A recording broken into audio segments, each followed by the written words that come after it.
Months had passed since Adanne's triumphant return from Mount Kilimanjaro. As the newly crowned queen of her kingdom, she embraced her responsibilities with grace and wisdom, guiding her people through times of both prosperity and adversity. Yet, despite her newfound happiness and the love of her subjects, Adanne couldn't shake the lingering feeling of unease that gnawed at her heart. One fateful evening, as the sun dipped below the horizon and cast a warm glow over the land, Adanne found herself standing alone on the balcony of her palace, gazing out at the vast expanse of the savannah stretching out before her. A sense of restlessness stirred within her, whispering of untold adventures yet to be had. Lost in thought, Adanne was startled by the sound of approaching footsteps behind her. Turning, she found her trusted advisor, the wise elder, Akinyi, standing at her side with a concerned look etched upon his withered face. "Your Majesty," Akinyi began, his voice grave, "I fear that dark times lie ahead for our kingdom." Rumors swirl of unrest in the neighboring lands, and whispers of rebellion echoed through the wind.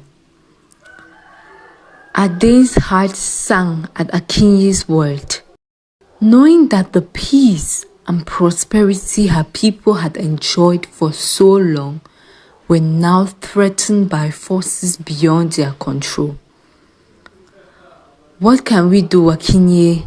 she asked, her voice tinged with worry.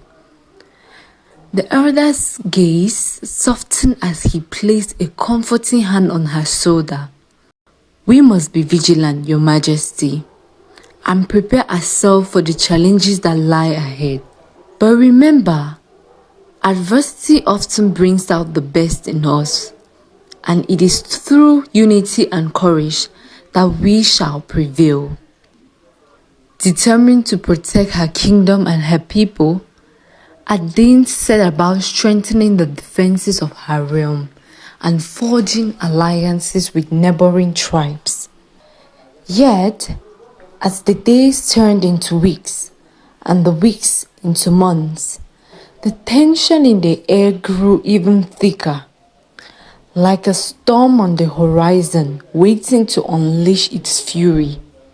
One fateful night, as Adanne lay awake in her chambers, her mind heavy with worry, she was startled by the sound of shooting and the clash of steel echoing from the palace courtyard below. Rising from her bed with a sense of dread, she rushed to the balcony and looked down upon the scene unfolding before her eyes. To her horror, Adanne saw her kingdom besieged by a formidable army, their banners fluttering in the moonlight like specters of death. With a heavy heart and a steely resolve, she knew that the time had come to face her greatest trial yet.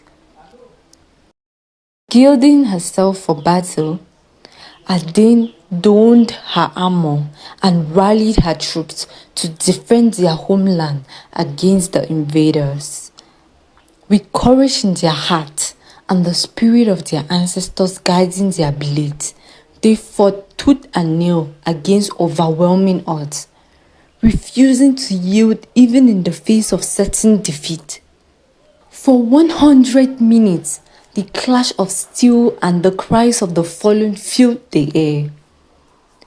A symphony of war that echoed across the savannah. And though the outcome hung in the balance like a delicate thread, Adanne refused to falter, drawing strength from the love of her people and the legacy of her ancestors. In the end, it was not the might of their weapons or the ferocity of their foes that determined the fate of the kingdom, but the unwavering courage and resilience of its queen. With a final, desperate charge, Adin led her troops to victory, driving back the invaders and securing the future of her realm for generations to come. As the first light of dawn broke over the horizon, bathing the land in a golden glow, Adin stood triumphant amidst the ruins of battle, her heart overflowing with pride and gratitude.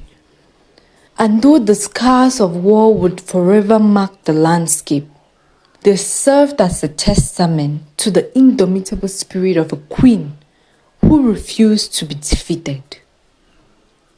And so, as the people of her kingdom celebrated their hard-won victory, Adin knew that her journey was far from over. For true sovereignty is not measured by the size of one's army or the wealth of one's lands, but by the strength of one's spirit and the depth of one's courage. And in the heart of Queen Adin, that flame burned brighter than ever before, a beacon of hope for all who dare to dream of a better tomorrow.